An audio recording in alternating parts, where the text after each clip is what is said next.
Welcome to Allies or Enemies. I'm Jess. And I am Sean, and today we are talking about Kingdom Rush Elemental Uprising, and our copy was provided for review, but the thoughts in this video are all our own. Kingdom Rush Elemental Uprising is designed by Alara Cameron, Helana Hope, and Sen-Foong Lim, and it is a cooperative tower defense game.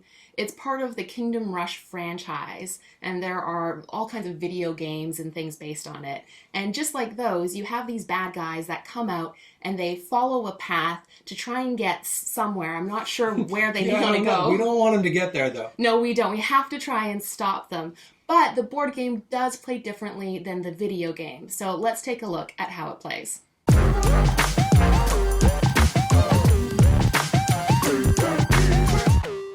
You start the game by choosing one of 12 scenarios and one hero per player. And then it's time to stomp some hordes. Each round, players can do a few different things in whatever order they like, either placing towers next to the path and then putting damage on hordes according to those towers' abilities, upgrading towers by trading them to the supply for a higher level and then passing them to a teammate, or using their heroes to attack, use special abilities, or occasionally rest.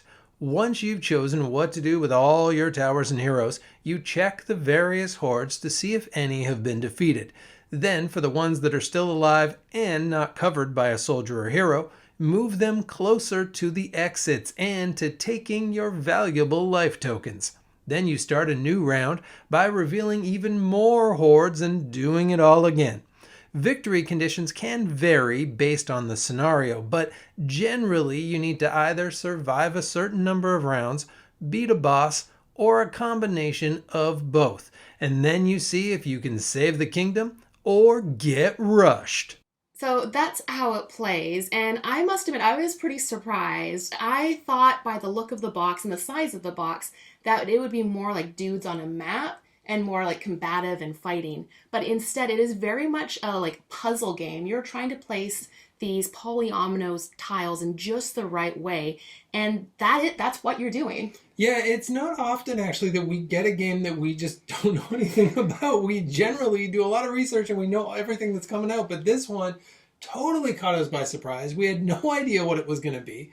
And yeah, I was also really pleasantly surprised because it is very much a puzzle game. It's just putting out polyominoes, and that's really what the game is. And it's a tough puzzle. Yeah, it was a real struggle, and I think there's a few reasons for that. The biggest reason is just it took us a while to figure out the strategy, because at first, I really just wanted to try and do as much damage as I could on my turn.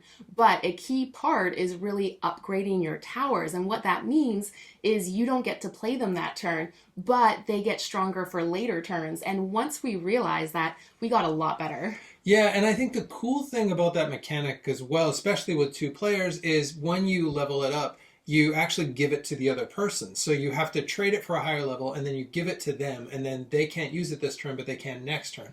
And that's really interesting because you can only use kind of half the spots on the board. And I can use, usually I play the yellow ones, Jess can use the purple ones, and because of that, you have to think about, well, next turn they're going to be near this spot, but those ones need like magic damage, so you're going to need this magic one, so I'm going to pass it in, level it up, and then you've got it. And that's a really interesting co-op mechanic. Yeah, and that kind of leads us to player count as well, because for two players, it's exactly that. You have access to half of the tower spots, and you also get a few more towers that you can use. For three players, because you have more heroes, you start with less towers, and you can only go at 1/3 of the tower spot, so you really have to communicate and coordinate for who can play which towers where. And then for four, again, I think it's again one fewer tower and again fewer spots that you can go. Yeah, with four players, which we haven't played with four players, but with four players, at least when you start, it's really based on your heroes. And it's interesting because these heroes all play quite a bit differently, and we'll come back to that in a second, but you really are going to be focused on playing your hero and using your hero's powers the whole time, and then a little bit of the tower building up, because you can only get to 1/4 of them. There's also a solo mode, and in the solo mode it's interesting because you got 3 different colors, and you're not allowed to use one of the colors each round. So 1/3 of the spaces you can't go to. Also, you actually have fewer towers available than you do at the two-player game. But I found with that one, the leveling up's really important. The leveling up, and there are some towers you can build on top of, which we did not know for our first few games. So that made it very, very hard. And that becomes really important as well. Yeah, having the right spot is really important as the enemies make their way across, and you can know exactly where they're going to go. You have all the information you need for the current enemies, and it's just trying to make sure you are blocking them in the right way possible. And it can be quite challenging, and part of that is there are 12 different scenarios that you can play through, and it's built like a campaign, so it introduces slightly different things as you make your way through the different scenarios. But they get pretty hard because you get different cards that come out for like the different type of like little people that you're trying to fight, as well as the like bosses that come out that have their own event decks as well. Yeah, there's just massive replayability in this game because, yeah, absolutely. There are 12 different scenarios, all of them different map setups, some of them totally different endgame conditions. Those bosses play really differently, and some of them have really cool minis as well, but those bosses play really differently, and sometimes you're like combining some things as well. Like in one of the scenarios, you're fighting Halloween Jack, and you're also fighting against these tentacles. In some of them, you've got some of the other characters who are helping you, and the characters also play really differently. So there's 5 different characters that come in this box, although you can use the characters from the previous Kingdom Rush board game as well and bring them into this one. But you've got those 5 different characters, at least in the retail. I believe there's a Kickstarter that has a whole bunch of other stuff too, and each one of those, there's a couple that are really brawlers, there's one that's got like minions, there's a couple that are more ranged, there's one that's more of a healer, and how you combine those is really interesting. Yeah, they do play quite differently, and for now at least, as we're still like figuring it out half a dozen games in, I like ones that can just punch more because they feel stronger, but I'm sure that more support ones probably come into play as you get better at the game as well. And for each of the heroes, there are 4 different skills that you can choose. And at 2 players, you get to use 2 of those skills.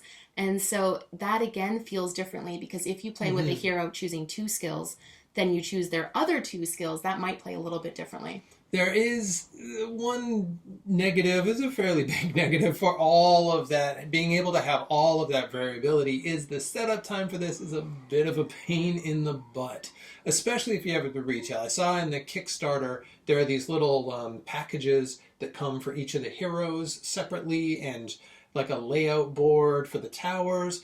But for the retail box, which has got plenty, and we'll talk about that in a sec, but for the retail box, the setup it's quite a bit of work to go through all of the cards and figure out the piles of bad guys and figure out what are the scenarios and to build out the board and put everything on the board. You're going to have like 20-ish minutes. So just know that. But it is also going to be like a 90-minute, like it's a pretty long experience. Yeah, if you can live long enough to play through it. Yes, that's true. Which you should be able to do after you wrap your head around just getting better at it. And even those 10-minute games, which we have had a couple of, you just start again and everything's basically set up for you anyway. And speaking of everything, in terms of components, I think there's a lot of stuff they do well. I really like the trays that the cards come out on because you are moving them and you're moving them with stuff on it. It's really nice that there's a holder. Yeah, I like that. I like all of the minis are nice, especially the big bad guy minis. Those are really cool. I think generally everything's really clear. The iconography is really clear. I would say a few things. We've had sometimes where we've run out of some of the damage tokens where we just do too much, like especially the one-shot ones. So sometimes I wish that there were just a few of those. Also, the artwork, this is a ridiculous comment, but it looks a bit too much like an app. And obviously it does because this is based on a video game that is largely known as an app. So obviously it has that kind of artwork. I totally understand why it is in the game. It just doesn't quite appeal to me, but I think for fans of Kingdom Rush, it's going to be exactly what you expect. Yeah, and there's just a lot of stuff. So in terms of components, that is nice that it does come with a lot.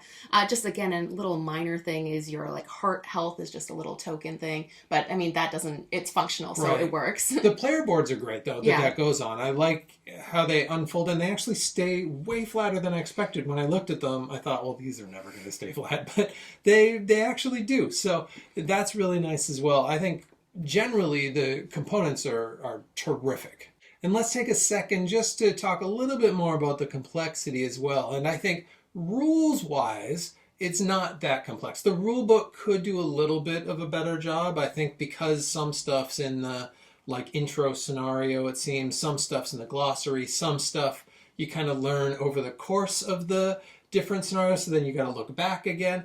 And I kind of wish that was just a little bit just all in one place sometimes. So that is one small problem. But also the game is pretty hard. It's got 4 different levels. And we went back to easy level because even on normal level, we were getting our butts kicked. And looking at the internet, it seems like some of the scenarios, even people who are really good at this are really having trouble at that level 3, level 4, which is fine for a co-op game because you don't want to win all the time. Yeah, I was going to say, you want to make sure that you're not just breezing through it, or else you're like, why would I play this again? Because even though it's a campaign, it isn't meant to be like you play 12 and you're done. It is meant to be like hard enough for each map that you would play it multiple times, and even if you beat it, you're still interested to play again. I will say, though, even though it can be challenging in terms of strategy, what you're doing is pretty much the same. So everybody is putting out these damage tiles. And so that is what it is. It is a puzzle game of putting out damage tiles. And so even though the challenge of who you're going to get and where, it's still a little bit repetitive. But if you get the satisfaction of like completing Sudoku puzzles, maybe this is kind of like up your alley. Yeah, it is a little bit of like a Sudoku / dudes on a map game, somehow like aggressive Sudoku. It's not really Sudoku, but it is definitely that tile laying. And I think because a game can take 90 minutes plus sometimes, it can get by the end just a little bit repetitive. This isn't a huge complaint, but we've noticed that a bit. But on the plus side, every time we've won, it's come down to the last thing. And that is exciting. So it's kind of, at the beginning, it's like, okay, let's kind of set up our plan and let's chat about it. In the middle, you're a bit autopilot. But then at the end, you're like, oh my goodness, now we need to do it this turn because that one's going to come off the map and we're definitely going to lose. And so how do we do this perfectly? And that's fun, and it is a discussion as well. Yeah, and I think part of the discussion too is figuring out how to make yourself stronger throughout the game. And so that does change a little bit because that is the tower upgrades. And one thing we didn't mention are the stickers that you can get. Yes. And those stickers actually work really well because you take them off and you put them on a tower. And we were really skeptical about how reusable they would be, but we haven't found that to be an issue at all. No, and they actually give you 2 sets of them as well. I do think we have a couple that are starting to like bend a little because I think we're just rough taking them off. They're hard to take off.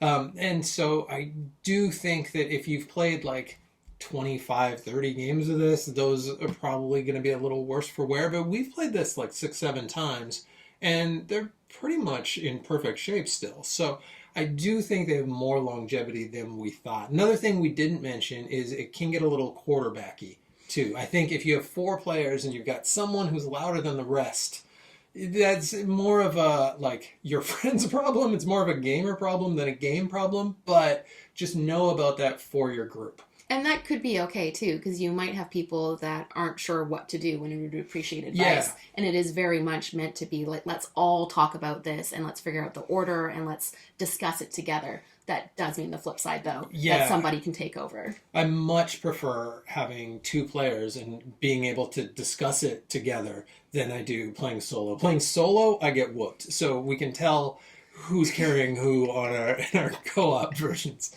But let's move on to who is this for. So who do you think that this is for? I think it's definitely for people who like challenging solo or cooperative games. It is such a core element. If you don't like co-op games, this isn't going to win you over at all. You very much are working together. And for people who like the puzzle, like strategy games, it's not combative, it's not dice rolling. It is very much just like trying to figure it out piece by piece. Yeah, I don't think there are a lot of co-op polyomino games out there, and I did not expect this to fill that space for us, but it is. It is that, and I think that's interesting. Another audience this is going to be for is people who just like Kingdom Rush. I went and found the app and downloaded it. It wasn't hard to find, but downloaded the app and played it quite a bit, and played the video game quite a bit. And this definitely has the heart of it, but it plays differently, and I think in a good way, where this is obviously a board game first, and it plays like an interesting board game that they really thought about and put together in a way that's separate from just let's just do what the app is. I think it also is good for people who like playing with the same people consistently because of the way that it's set up with the campaign and the strategy that you build as you get better and the like new things that get introduced. So if you are looking to like bring a new game to new people, it's just more rewarding, I think, if you're playing with the same people. Yeah, and it's got the look that I think is going to bring some folks in as well. On the other side of that, though, I think it is worth reiterating that it does get a little bit samey. It can overstay its welcome. Yeah, it can get a little bit repetitive because you're doing the same thing, but the puzzle you're trying to figure out can be challenging. And I think that could be appealing to some folks, but maybe not appealing for other folks. So hopefully based on that description, you have a bit of a sense of if it could be for you. I think it also, if you like Kingdom Rush, it leans into that franchise. So I think it would appeal to Kingdom Rush fans. And that is it. That is Kingdom Rush Elemental Uprising. A bit of a surprise for us. Thank you so much for watching. Please let us know in the comments if you've played this one or if you've played the previous version or what your favorite tower defense game is. And as usual, please like, subscribe, feel free to check out our Patreon. A link will be in the description. And hopefully we'll see you next time for another game.